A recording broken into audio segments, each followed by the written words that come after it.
This is E&P Reports, a vodcast from Editor and Publisher Magazine, the authoritative voice of news media since 1884, serving newspapers, broadcast, digital, and all forms of news publishing. And welcome once again, Mike Linder, your host of E&P Reports. If you are listening to this broadcast on your podcast platform of choice, we urge you to follow us. Watching on YouTube, please hit that subscribe button below, bang the bell to the right, or smash it, or hit it, or just click it. You'll get an update each and every time we upload a new episode of E&P Reports. Today's topic is the resurrection of a newspaper. The saving of a newspaper, I should say, that was about to go out of business in a town called Pulaski, Tennessee. And my guests on board today first are Dave Gould. Dave, you're a friend. You and I have met. You're the owner at Main Street Media of Tennessee. You've got, 14 newspapers and a bunch of websites and even an online channel. Am I correct, sir, that you broadcast with? That's right, Mike. We got 13 channels, 13 newspapers, websites, and a streaming channel, Main Street Media TV. I just moved to Nashville area from Tampa about a month ago. So you and I are neighbors now, sir. We're in the Welcome to Tennessee, Mike. Welcome to Nashville. It's good to have you. Dave's background, if anyone interested, and I hope you are, he's an ad guy like me, VP of advertising at the Tennessean for years. And these are all papers I visited and consulted, so I know those papers. Great Falls Tribune, wonderful town, and the Burlington Free Press, way up, that airport up on the hill. I remember and coming down the hill, and you can get Ben & Jerry's ice cream a block from the building. Am I correct, sir? You are correct. It's a great place. Burlington's a great town. We got Scott Stewart. Scott, you are a Pulaskian because you work in Pulaski. You were the publisher of the Pulaski Citizen under previous ownership. Your new boss is on this because the story we're talking about today is how Main Street, picked up to the newspaper. And Scott, you started there in 2010. You spent a couple of years as a station manager, WKSR. It looks like that was under the same ownership with the newspaper. Yes, sir. I actually, born and raised here. Started with the newspaper in 1995, Cops in Court reporter, and worked my way up to managing editor, and at one point kind of stepped back and to do some other stuff and became sports editor, then took over the radio station that was owned by the same family that owned the newspaper, and then came back after they sold the radio station and became publisher in 2015. Yes, sir. I'm assuming you're still employed because your boss, you must have the job. Invited you on the broadcast because you were almost out of a job about 2 weeks ago, and I am honored to have the recently elected. We should give you applause, sir. J.J. Brindley. You are the mayor today of the city of Pulaski. Yes, and sir. I'm honored that you're taking the time to talk about local journalism, the importance of keeping the newspaper in your town. Welcome and congratulations on your victory as mayor of the town, sir. Thank you, sir, and it's a pleasure to be on this call with you all. We're going to explore the world of publishing a newspaper and the city of Pulaski Citizen on the backside of this message. This episode of E&P Reports is exclusively sponsored by Blocks Digital, formerly Town News. Even though the name has changed, their commitment to the media industry is as strong as ever. Blocks Digital is now even better positioned to deliver integrated solutions like content management, audience development, advertising revenue, video management, and more. Join the over 2,000 news publishers worldwide that power their ongoing digital transformation with Blocks Digital, serving over 141 million monthly users who view over 6.5 billion pages of content each year. You can trust Blocks Digital to empower you, to connect you at scale with the community you need to reach. Blocks Digital, formerly Town News, now reimagined to help meet the news publishing challenges of tomorrow and beyond. Learn more at blocksdigital.com. Okay, first of all, I'm going to put Dave Gould aside for a second. Dave, can you hum to yourself? Check your email, because I want to talk about Pulaski. Now, I did my homework. Pulaski is a city, according to Wikipedia, which knows everything, in the county seat of Giles County, Tennessee, located on the central southern border. Population in 2020, Mayor, you can tell me if they're wrong, about 8,400. Did you know this, Mr. Mayor? The city was named after Casimir Pulaski, a noted Polish-born general on the Patriot side of the American Revolution. I hope it was the Patriot side. It wasn't a British general. Were you familiar with that, sir? Yes, sir, I was. Okay, there you go. There's the history of this town. It seems like a quaint town. What is the major industry of Pulaski? Are you like more of a suburban population? What keeps you guys going in Pulaski? Sure. Well, we have a great downtown area. If you haven't been to Pulaski, I invite. We have a very strong downtown area. I actually live on our downtown square. I love our area. We have one that we say probably the prettiest courthouses in the state of Tennessee. I'd encourage everyone to look it up. It's always a rivalry when you say that, they start there's a lot of beautiful courthouses, but we take a lot of pride in our courthouse. But we have several industries here. We have Frito-Lay. We have a lot of injection molding companies, tier 2, tier 3 suppliers. We have a lot going on here in Pulaski, and we're seeing growth with just the timing where we're centrally located in between basically Nashville and Huntsville. Okay. We're right off 65. There's 4 exits come off of 65 into our town. So and then UT Southern just purchased our existing college. It was a Martin Methodist college, and so the University of Tennessee has bought a college here in our town, and it's really it's a lot of exciting times right now in our little town. All right. So now, Scott, I'm going to tell you about your newspaper according to Wikipedia. Okay. You might know this. Pulaski Citizen, founded in 1854 as a 4-page weekly, and it's been in publication. Thank God. Thank you, Dave. It's been in continuous publication since 1866.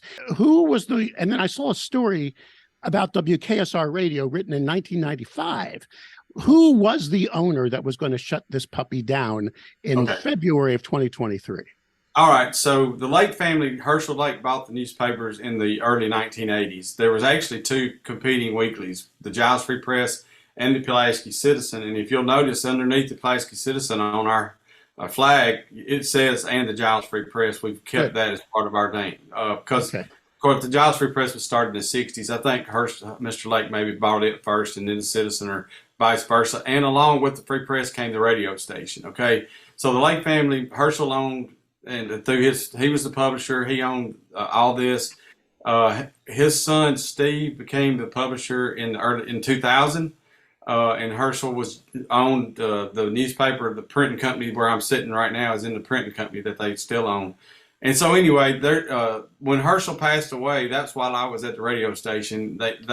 Steve decided he didn't want to be with the paper anymore, and so they asked me to come back and run the newspaper for the family with his brother David. And David Lake and Jerry, his mom, basically continued to run the Pulaski Citizen out of their print shop here, which is Holly's Printing in Pulaski. And so David was the owner who made that decision. And I can assure you, without any doubt, because we had a lot of hard discussions, it was not an easy one to make. Oh, I bet. JJ, your family goes way back in this town. You work for Brindley Construction. It looks like this is an established company in your family, right, sir? In Pulaski. So you knew this family, and you knew they had a commitment to the community of the county, right? This was not an easy decision. Were you aware that they just couldn't make it work, that the advertising revenue wasn't supporting it, and the circ revenue, and they just kind of had to throw it? Were you part of that? Did your family understand it? Were you supporting it? Were you an advertiser? Give me your perspective. And in February of 2023. I think the date was, I have it right here, on February 8th. That's when the publisher said, hey, we're going to have to shut this sucker down. We're really sorry to the citizens. What was your history with this newspaper, sir? Sure. I did know that it was coming. I did not know that. But I've had a strong relationship with the previous owners, and Scott, my grandmother actually retired from the paper, and so we have always had a close relationship with the Lakes, and also with Scott as well, and everyone there at the paper. But as a small business, understanding what the trials and tribulations is to be able to adjust to these times. I mean, face it, the internet and all the other advertising ways, people I'm 36 years old. A lot of people my age might not get the paper. They look on the internet. Sometimes they look at the wrong things. There's great things to get the newspaper on the internet, but they look towards other social media platforms for the information. Where when we had a crisis back in December, we had some water issues that were during the holidays. My main objective was to get the information not to social media, to all these different personal pages and all these things. My mission was we get in touch with Scott, the paper, and we let the radio know. I still think that's where the news and emergencies and things should go. I'm not saying not to put it on certain pages, but I believe in the newspaper with everything I have. I think I hated this we were scared there for a moment, but I almost think it almost had to happen this way for people to see how valuable this paper is and how much they have served this community. Because the newspaper has been there for everybody. They help with fundraisers. They do more. It's more than a newspaper. And they're willing. You can pick the phone up and talk to them any day. We live in a small town where maybe it's not easy to get in touch with a reporter. Maybe it's not easy doing. You can send Scott a text. You can call Scott. You can call anyone there, and they are willing to help. And then when I heard the news that that it was going on, first immediately I reached out to Scott. And just told him, I supported him in anything. He's such an asset to our community. There's nothing he can't do. So I knew, and so when I started hearing there was talk of someone buying it, and when it came through, when I first met Dave, I didn't know to shake his hand or to squeeze his neck, hugging him. We were the town was so excited, and I have to say it brought a lot of excitement to our town. People started. There was so much so much buzz going around our community. All the little diners, all the social media people talking about the paper, and it's kind of now. Now you realize how important that paper is. So now it's your turn to get out there. If you're not a subscriber or you're not getting the paper, it's time to support this paper and how much. I think it was a big wake up call to how much it means to the community.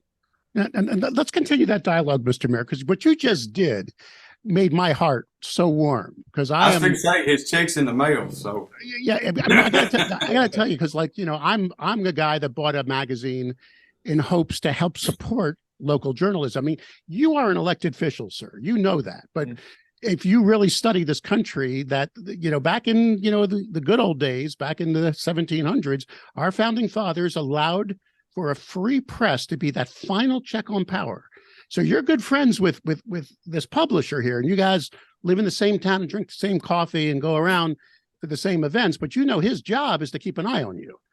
And you understand that, do you not, sir? Even though that paper's a fabric of the community, they're that final check, that voice for the people. How does that make you feel as an elected official? Because some don't like the paper. You know what I mean? They'd rather just see it go away. Let the talking heads take over. Let the social media be the news source. You're actually touting the value of that, not just because it publishes who gets married and who dies and all that. You like that reporting in your city. Am I correct, sir? Yes, sir. I think you can. It's like anybody in any type business. You can have a bad restaurant. One person in a restaurant doesn't make it a bad restaurant. You can different businesses. You can always have places you can grow and fix. My relationship, I guess look on it all. You do the right thing, and I'm a Christian man, and I believe in doing the right thing. I'm not going to say I'm always going to be perfect by any means, but I think if you're open.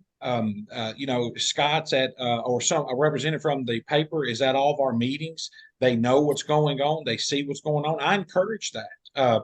We've recently asked some of the local college and a TCAT to join us on updates with the community. And one of the things that I sold them on to start coming once a month to give us an update is, hey, the press is here. You can they're going to put in the paper you were here. They'll tell some of the topics that were going on. it's I feel like if you're in it for the right things, now it can always be stories are twisted or things. I get that and see, but I hadn't had that. I hadn't had that experience, and we've been in business for 63 years, and I've never had an issue with the paper. They've always just been honest and good people, and if they wasn't, I would say that. And so when you have a relationship, we're going to see each other at lunch probably, or we're going to, we're in this town together. So I'm proud that the paper is involved, and they're here at our meetings. They're not trying to put you in a bind of saying something that you shouldn't say or whatnot. I've been in office not even 3 months yet. I'm learning every day, and I hope if I'm here 30 years, I hope that I'm learning still. But the paper is a huge asset to this community, and they always have been. And okay, so, Scott, your role now, you got ink in your veins. First of all, when you came out of whatever school you went to, did you just know you wanted to be a journalist, that you wanted to be reporting, to be a voice, to amplify stories? Because you started as a reporter, you worked in this media. Is that you, Scott? Are you that John Grisham novel, small Southern town publisher that loves your community and wakes up every day serving the people? What is your story, sir? I think I've become that, Mike. I'll be honest with you. I was on the newspaper for Giles County High School when I was in high school, but I ran away from it. I went and got a broadcast an associate's degree in broadcasting, and then went to MTSU. I actually got that where Dave is right now in Gallatin. To be honest with you, I got that AS degree there, and then ended up going to MTSU. And I got to MTSU, and I'm like JJ. I'm a Christian man. I believe the Lord guided me into this profession because He's given me these abilities to not only do what I do, but He also brought me back here to this place where I know and love so much. I wouldn't say I started off before I got this job, Mike. I hadn't held any job more than 3 years, and now I've been here for 27. So I don't think I was planning on being here forever, but it's what I do, and I thank the Lord every day for giving me the ability. But not just that, but putting me in this place that I love so much, which is where I grew up. Yeah. What say you, sir, to the people? And I'm going to get to Dave in a moment because Dave, you saved the paper. It's your company and you and your wife. But I want to first set the lay of the land for the town. Scott, what say you to the people that say, the heck with it? You're dinosaurs. We don't need. I actually had a person on this show, a Harvard graduate, PhD, who basically said, yeah, the Constitution says we need a free, unfettered press, but it doesn't say we have to have one. Who says there has to be a voice in every town? Do you wake up every morning feeling that if you ain't there, because that's what research shows, that if a paper dies, the community dies with it. You know what I mean? Do you wake up in the morning knowing that mission is in your DNA? And I hope I'm not, setting you up for a tough question. I could answer that a lot of different ways. And I'll be honest with you, and I've told Dave this, the first time I met him, my answer would have probably been different than it is today, because a lot happened in that 1 week between whenever we were going to shut down our community newspaper and the time that Dave and Ellen bought it. So I'm not going to talk about what I felt like then, because I wasn't in a good place as far as how I felt about the community, because I felt like they were letting us down, and maybe we were letting them down some too. But at the end of the day, the people that have said it, and the people that are saying it, and the people that respond to us now understand that how close we came to the beginning of the end of this community. And you can tell me that you can get on whatever Facebook page you want to and tell me that's where you get your news, and I'm telling you, you're part of the problem if you do that. It's like everything else. It's not always going to be easy. Right? Yeah, so there's a little work in picking up a newspaper, very little, or there's even little work to go and find the newspaper on the website, whereas Facebook just is in your face, no pun intended. But at the end of the day, you have to go out and find that, because if you don't have me doing it, guess what? If you don't have me or every other paper that Dave owns out there doing it, one of these days you're going to look around and try to figure out what's going on, and there's not going to be anybody there to tell you. And as much as I love JJ and even Graham Stowe, who's our new county executive, and they both have supported us in all this, what's been going on. As much as I love all them, I'll say this: you don't want your government to be the one telling you what's going on. And isn't it funny that there's so many people that believe media? See, this is what drives me. I'm going to pontificate, but it's my show, and I can do whatever the hell I want. There's so many people believe media is the New York Times and the Wall Street Journal. You know what I mean? CNN, MSNBC, Fox. It's not. Let me say that out loud. It's this. This is. Tell them to come sit. Tell them to come sit in that hour and 45-minute city work session that we were in. Last Monday. And so I mean, yeah, that's journalism. What they've turned journalism into, you're going to get me up on a soapbox here, but what they've turned journalism into is not it was not what journalism is. You ask JJ if he minded if I'm here, he doesn't mind because he knows I'm going to tell the truth, even if the truth isn't exactly what he wants it to be. And that's what you do in a hometown newspaper. We don't spin stuff. Why would I spin it? I won't, because I got to go stand next to the person that read it in the grocery store, and they're going to tell me what they thought about it, So I'm going to tell you the truth and let you decide. That's what we need to be doing more of. Don't get me started, Mike. No, but that's what this show. Okay, so all right, Dave, here you are. And Dave, first of all, congratulations to you and your wife. You sound like a little bit. My wife sometimes thinks I was drinking heavily when I took over this magazine. I mean, I could have retired, and here I am now fighting the fight. You came out of a killer big, company, and you started your own, and you're publishing small publications serving communities. How did you hear about this Pulaski deal? I mean, it was under the radar, right? No one was reporting that Pulaski was about to lose a newspaper. What happened, and why did you jump in? Tell us the story.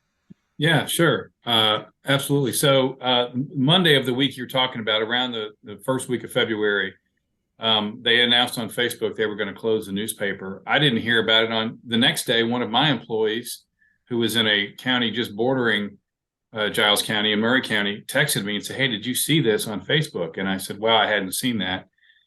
So the next day I just picked up the phone and called the owner. I called David Lake and just said, "Hey, I see you're going to shut down the paper. Would you have any interest in selling it? I might be interested in buying it." I thought it could be a decent fit for us. Our newspapers range from the Kentucky border down to the Alabama border now, in the Nashville and that Middle Tennessee corridor. So that kind of fit. And he said, "Yeah." He said, "Why don't you come on down tomorrow and bring your wife, and why don't you guys take a look?" And we did the next day. So on Thursday we went down and had a chance to go through all the numbers and the books and meet with David and his wife Sloan, and then we got to meet Scott and some of the other employees of the paper. And we did our homework, and Friday I called him and we worked out a deal and bought the paper. So it all happened over really just a couple days. And we thought it made a lot of sense. We thought it fit in nicely with what we do. We do this for a living. We publish community newspapers. We love Middle Tennessee. We love local news. And, you've heard from the mayor, and I didn't meet the mayor until the following week, but you've heard from the mayor and from Scott about the passion people have about this newspaper in this community. And that was evident when we were down there as well. We could tell that there was a lot of angst and concern and worry about the fact that this newspaper was going to go away. And so we felt good that in doing so, we would get support from the community. And we have seen overwhelming support so far. Why are you in this business, Dave? I mean, come on. This is hard. This is not easy. This is not the days of yesteryear pre-internet where you could get a 50% margin just, putting inserts in, right? And taking classifieds. You're fighting for every dollar. You got Google and Facebook pulling 70% of local advertising right off the table, and we can't even get any help there. Do you see where I'm going? You're paying for journalism. And I mean, and you and your wife, if you're like me and my wife, I mean, I joke and say sometimes we're nonprofit journalism. Everybody's getting paid, but the owners. Why are you in this? Have you ever has your wife ever looked at you and said, "What the hell are we doing? Just throw it in a sea. We could get, we get a 4.5% return right now. We just park our money." What is keeping you going every day? Well, I mean, I do love local community journalism. I love local community news. I love local communities. I love the fact that we're in each of the communities we serve. We feel like we're kind of in the middle of that. And, we're facing this huge tide that's going the other way right now, and these communities need us. And you heard everything the mayor said about the reasons that it's important to have a community newspaper in Pulaski, and we hear the same things in many of the communities that we're in today. So I love that. I mean, that's just in my blood. I've been in this business my entire career. I want to help preserve that. I want to help keep that going. I want to help making sure that these communities are getting covered, that we've got good, strong journalism, that we are keeping a close eye on elected officials, but also that we really kind of help bring the community together with the kind of news and information that we provide. So I just enjoy it. Yeah, I think my wife does look at me sometimes like she thinks I'm a little bit crazy, but I think down deep inside she loves it as well. So we've enjoyed it together as a family doing it. I want to say this to you, Mr. Mayor, right now, and then I want to hear your response. We're in an industry under siege because perfect storms have hit us. When I say us, I mean local community newspapers. Number one, the internet came and immediately took away classifieds. You understand that? Jobs, homes, and cars were a lifeblood for us because we connected advertisers with customers through the paper. Jobs, homes, and cars. Now it's all digital. We lost that. Number two, here comes the recession of 2008. There goes any hope for real estate and recruitment. Then the insert business is going away because of digital. You understand? We were making tons of money with distribution. Remember those flyers? Good old days, Mr. Mayor? Didn't your mom rip out those little coupons to go shopping out of the paper? You know what I mean? They're changed now to mobile devices. And now Google and Facebook. They take away local advertising and they don't compensate Scott for the stories people click on. You follow? When that story was on Facebook and it may be linked to the Tullahoma news that was covering your demise, the paper's demise, Scott didn't get compensated for that. You see, because that's the world we live in. Do you believe in your heart of heart the paper is just a local business like yours, like a car wash or a car dealership? Let the chips fall where they may. Or should there be a separate way it's listed as some form of business that needs communities to support them to keep going? What is your feeling now? Because you said one thing, sir, and I'm talking too much, but I'm going to set you up. I'm a sales guy, wrote a book on it. You said the one thing that closes a deal, loss aversion. Follow what I'm saying. You said this town knew what it's going to feel like to lose it, and that turned it around. You see where I'm going with that? Because rarely do we get that feeling of loss aversion. Oh my God, it's going away. Do you believe that this paper should be risen above the level in a way? I'm not saying government controlled, but in some way put on a pedestal saying support it, support it, support it. I want to hear your thoughts on that, sir. Yes, sir.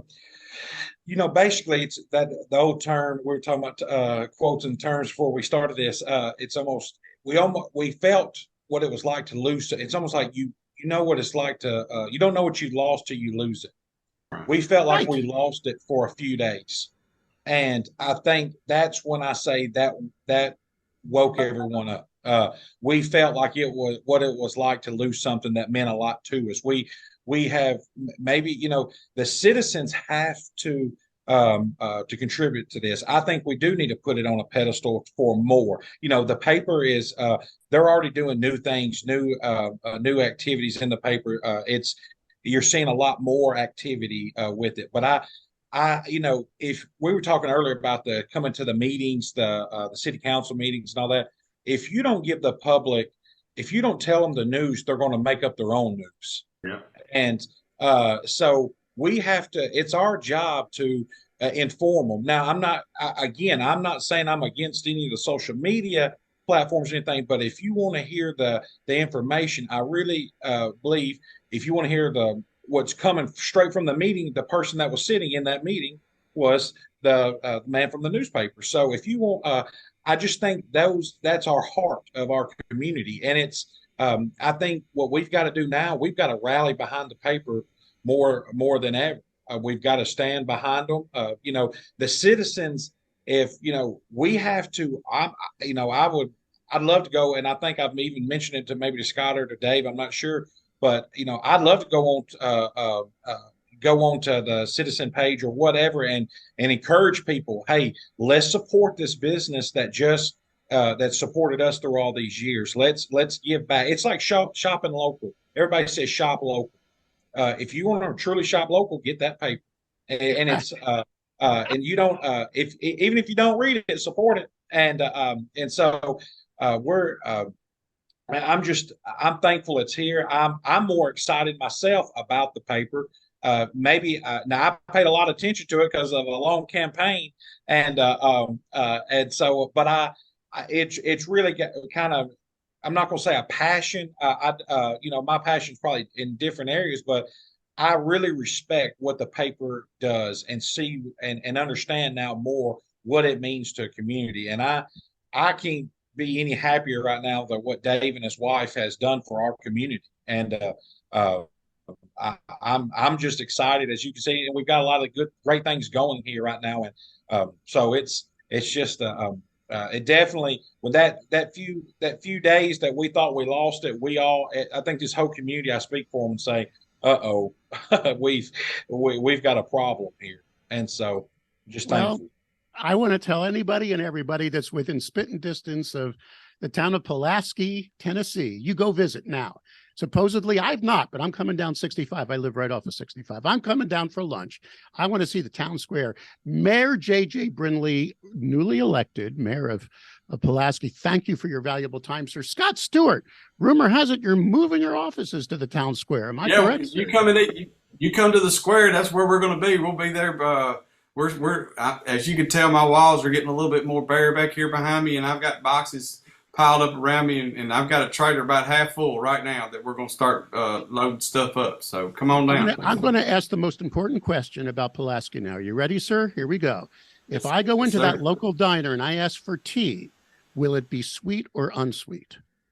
Well, you can ask for it however you want it, but what is the default if you ask for it and don't say? It's sweet tea. There it's you default. Go. That's what I want. Unless you got a problem with sugar like me, then you have to ask for it unsweet. Right, but because it's a little different. And I was going to ask you this way: is your barbecue, smoked? I mean, is it? Is there? I mean, yeah, it's more smoked pork. That's what you're gonna get around here. Smoked butt, and pulled up and put on a bun and we're not gonna mess around with this vinegar-based sauce either. We're gonna put the real thick stuff on there, right? That's what I want to know, because you go for the sweeter stuff, right? And right. And Dave Gold, first of all, thank you for your commitment to the industry, you and your wife, because it's a family-owned company, Main Street Media of Tennessee. Dave, I got to ask, are you hiring? If there's a good journalist out there or a sales pro that's looking to work for a family that really wants to make a long-term commitment, can someone seek you out? How do they find out about your company? Absolutely. I mean, we're mainstreetmediatn.com. They can go to our website and find out about us. And we're always looking for good people, always looking for journalists. It's getting harder and harder to find good ones. It really is. And so I'm encouraged, especially when we get young people who reach out to us and want to get in the industry, because, we need to have that for the future. But salespeople, journalists, absolutely. Go to our website, mainstreetmediatn.com, and they can find information about us. And I want to say, I'm going to give a commercial to this part of Tennessee. I moved from Florida, and every time I meet someone here, they go, well, everybody seems to be moving to Florida. Why'd you move here? This is an amazing place to live. The friendliest people, a lot of history, a lot of culture, and an amazing, the views as you drive, the hills, the valley. Come to Tennessee, live here. This is a place to be. Gentlemen, thank you so much for your valuable time. Y'all take care and keep up the good fight. Thank you, Mike. Thanks, Mike. Thank you, Mike.